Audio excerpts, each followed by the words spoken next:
Praise the lord. Yeshu सहाय। आज का विषय है हमारा, कोई तो आपसे आगे निकल सकता है। कोई तो आपसे आगे निकल सकता है। एलिया से आगे एलीशा का निकलना, इसहाक से आगे याकूब का निकलना, दाऊद का अपने भाइयों के बीच से आगे निकल जाना, याकूब जो 12 में सबसे छोटा लेकिन उन 11 से आगे निकल गया। ये कोई इत्तेफाक नहीं, लेकिन इस पर ध्यान लगाना है, इस पर ध्यान देने की जरूरत है। आखिर क्यों सबके मध्य से परमेश्वर एक ही को दूसरे से ज्यादा आगे बढ़ा देता है? सीखने की क्षमता हमारा पहला, यदि हम पॉइंट्स देखें तो सीखने की क्षमता। हो सकता है या यो कहें, ऐसा होता ही है कि कोई आपसे सीखने में हर बात में आगे निकल रहा है, क्योंकि उसके सीखने की क्षमता, हो सकता है उनकी सीखने की क्षमता कहीं बढ़कर है, कहीं हम सबसे ज्यादा हो। एक साथ किसी कार्य को यदि हम शुरुआत करते हैं, एक साथ यदि किसी कार्य को करने की हम शुरुआत करते हैं, बरसते आपके वो कामयाबी हासिल करने में आपसे आगे निकल जाए। आत्मा को ठेस पहुंचती है, आत्मा को चोट लगता है कि आखिर हमने शुरुआत तो एक साथ ही की थी, लेकिन वो हमसे आगे कैसे निकल गया। नीति वचन 14 अध्याय उसका 30 पद में हम पाते हैं, शांत हृदय तन का जीवन है, परंतु ईर्ष्या हड्डियों को गला देती है। मेरे प्रियो, शांत हृदय तन का जीवन है, परंतु ईर्ष्या हड्डियों को गला देती है। कई बार दूसरों को आगे निकलते देख लोगों के हृदय में ईर्ष्या भरती जाती है और इसे कंट्रोल करना उतना ही मुश्किल हो जाता है। जब अपने बगल वाले को, जो हमारे साथ साथ चल रहे हैं, उनकी बढ़ोतरी में कई बार हमें अपने आप में हमें कई बार दुख होता है। यदि हम आगे देखें नीति वचन और उसका 25 का 28 पद में हमें मिलता है, जिस मनुष्य की आत्मा उसके वश में नहीं, वह उस ध्वस्त नगर के समान है। जिस मनुष्य की आत्मा, वचन क्या कह रहा है? जिस मनुष्य की आत्मा, हो सकता है यहां पे कोई भी हो, जिस मनुष्य की आत्मा उसके वश में नहीं, वह उस ध्वस्त नगर के समान है, जिसकी दीवारें ढह गई हैं, जिसकी दीवारें ढह गई हैं और वो अकेला खड़ा है। फिलिप्पी 2 अध्याय उसका 3 से 4 में यदि हम देखें तो प्रेरित पौलुस फिलिप्पी वासियों को प्रभु यीशु के नाम में इस बात का आदेश दे रहा है। और पौलुस, यदि हम देखें तो पौलुस आदेश के रूप में अपने लोगों को वो सावधान करता है, और यहां पर वो फिर से आदेश दे रहा है कि नम्रता पूर्वक अपनी अपेक्षा दूसरों को उत्तम समझो। हम लोग पढ़ रहे हैं फिलिप्पी 2 अध्याय उसका 3 से 4। मैं फिर से पढ़ूंगी। नम्रता पूर्वक, मेरे प्रियो, नम्रता पूर्वक अपनी अपेक्षा दूसरों को उत्तम समझो। तुम में से प्रत्येक अपने ही नहीं, परंतु दूसरों के हित का भी ध्यान रखे। केवल अपना ही नहीं, लेकिन दूसरों के हित का भी ध्यान रखे। और तब हम कह सकते हैं कि यदि कोई हमसे आगे निकल रहा है तो हमें क्या करना चाहिए? हमें हित का, यहां वचन कहता है कि हमें हित का, दूसरों के हित का ध्यान रखना चाहिए। जो दूसरों को अपने से बढ़कर समझे उसे परमेश्वर ऊंचा उठाता है। मेरे प्रियो, ये सत्य है। परमेश्वर हमारे हृदयों को देखता है। यदि हम दूसरों के लिए हम क्या सोचते हैं, उनके प्रति हम कैसा वफादार रहते हैं, सोचने में वो सिर्फ और सिर्फ परमेश्वर जानता है। और इसलिए यहां लिखता है कि दूसरों के हित का भी हमें ध्यान रखना है, जो दूसरों को अपने से बढ़कर समझते हैं। इसका मतलब है खुद को दूसरों के समक्ष कभी भी ऊपर नहीं आंकना चाहिए। बरसते हम उनसे कई गुना ऊपर हों, लेकिन इसका मतलब यह है कि हमें अपने सामने वाले को नम्रता पूर्वक इज्जत देनी चाहिए, उनकी बातों को ध्यान से सुननी चाहिए। वो क्या कहते हैं, वो क्या करते हैं, इस बात पर भी हमें ध्यान देनी चाहिए। यही है दूसरों की इज्जत करना, यही है दूसरों को रिस्पेक्ट देना। विनम्रता और प्रेम ही लोगों को आगे बढ़ाएगा, क्योंकि परमेश्वर, भले उनसे हमें कुछ मिले ना मिले, लेकिन परमेश्वर हमारे इन व्यवहारों के द्वारा हमारे विनम्रता और प्रेम को जब हम लोगों के समक्ष दिखाते हैं तो परमेश्वर हमें आगे बढ़ाएगा। हम पीछे कतई नहीं रहेंगे, हमें प्रभु आगे बढ़ाएगा।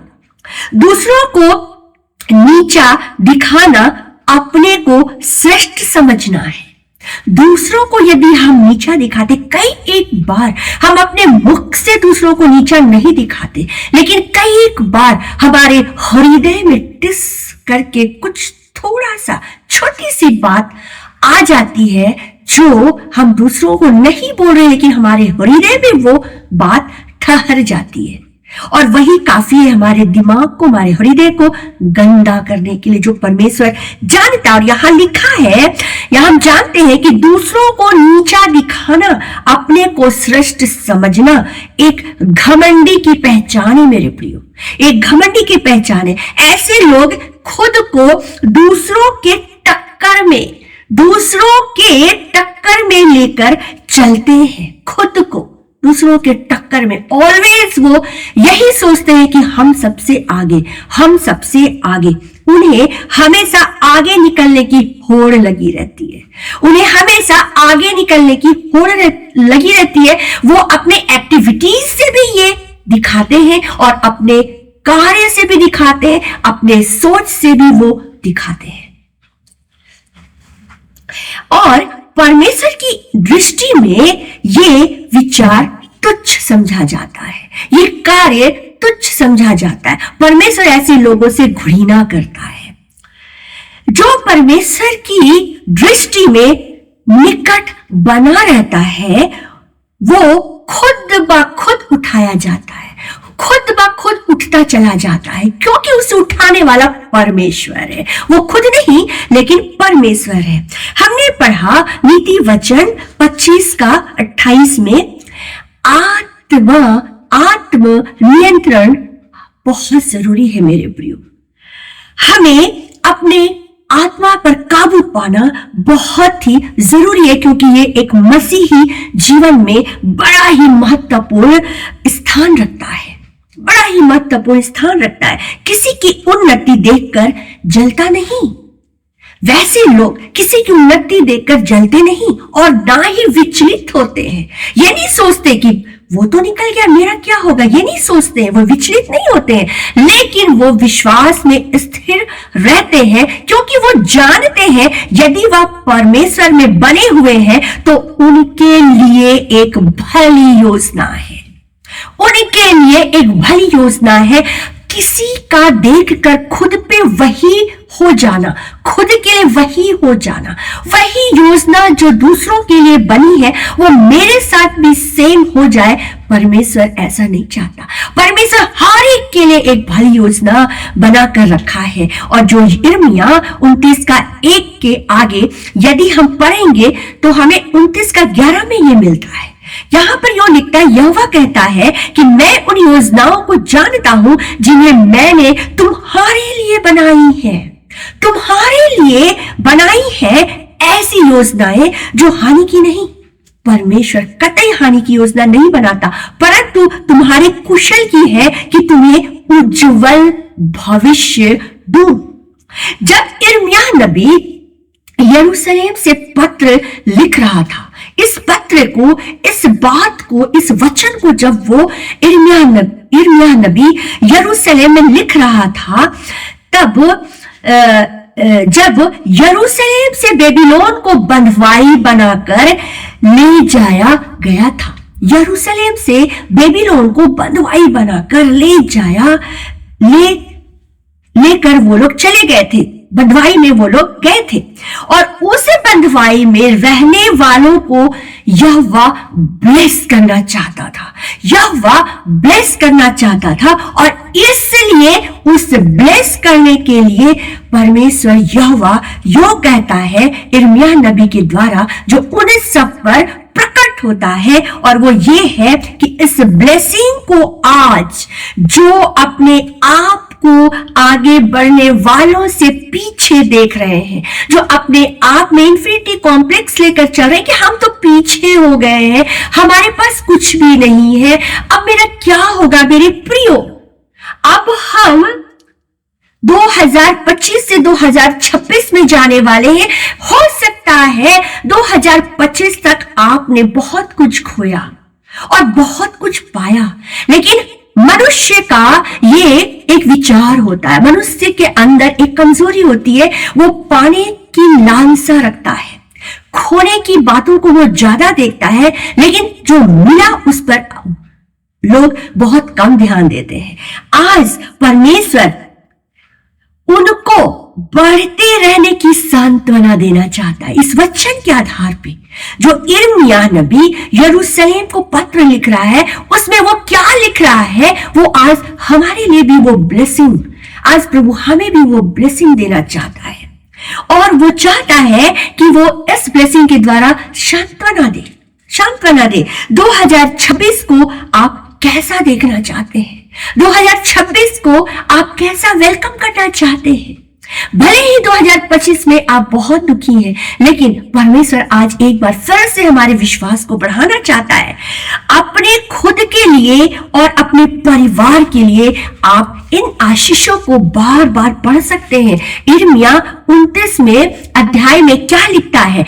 घर बनाकर उनमें रहने लगो। यहोवा कहता है घर बनाकर उनमें रहने लगो, बारियां लगाकर उनके फल खाओ। Praise the Lord. बारियां लगाकर उनके फल खाओ। अपने बेटे के लिए पत्नियां ब्याह लो और अपनी बेटियों को ब्याह दो। अपने बेटों के लिए पत्नियां ब्याह लो और अपनी बेटियों को ब्याह दो, और अपनी बंदी जीवन के छुटकारे के लिए प्रार्थना करो। अपने बंदी जीवन की छुटकारे के लिए प्रार्थना करो। और जो तुम्हारे विरोधी है, जो 2025 तक जो हमारे विरोधी है, उनकी कुशलता के लिए प्रार्थना करो, क्योंकि तुम्हारी कुशलता उसी में है। तुम्हारी कुशलता उसी में है। जब हम दूसरों की कुशलता के लिए प्रार्थना करते हैं, उसी में हमारी कुशलता है। जो तुम्हारे विरोध प्लानिंग कर रहे हैं, अर्थात तुम्हारे विरोध में बनाया गया सारा हथियार विफल हो जाएगा। कोई भी सफल नहीं होगा। यशायाह 54 के अनुसार। मेरे प्रियो, आज परमेश्वर इन आशीषों को हम सबको देना चाहता है। जो अब तक रुका है, 2026 में हमें विश्वास के साथ रिसीव करना है, क्योंकि मैं खुद से नहीं बोल रही हूं, मैं ये ब्लेस खुद से नहीं कर रही हूं। परमेश्वर यहोवा जो यहोवा कहलाता था, वो इस वचन को, इस वचन के द्वारा वो इस बात को हम सबको कह रहा है। क्योंकि यहोवा कहता है, फिर हम आगे इसे जोड़ देते हैं कि अपने मन भावने, वचन लिखा है, अपने मन भावने वचन को पूरा करूंगा, वो कहता है। यहोवा कहता है, जितनी बातों को मैंने यिर्मयाह के द्वारा कही है, उसे अपने मन भावने वचन कहता है, क्योंकि उसने अपने मन में उठे हुए इन बातों को उन पर प्रकट कर रहा है, इस विश्वास के साथ कि हम उसे रिसीव करें, हम इस ब्लेसिंग को अपने लिए ले लें। और वो मन भावना है। हम जब लेते हैं तो परमेश्वर हमें देता है, और वो एक मन भावना है जो परमेश्वर खुश होता है यदि हम लेते हैं। हमें कैसे लेनी है, आप इस बात को जानते हैं। अपने मन भावने वचन को पूरा करूंगा कहता है। हाँ, और आमीन के साथ हमें इन बातों को लेनी है, क्योंकि योजनाओं को मैंने ही बनाई है। 29:11 में लिखता है, क्योंकि योजनाओं को तो मैंने ही बनाई है जो तुम्हारे कुशल के लिए है, कि तुम्हें उज्जवल भविष्य की आशा दूं। उज्जवल भविष्य की आशा दूं। इस वचन के द्वारा परमेश्वर आप सबको बहुत आशीष दे। Praise the Lord.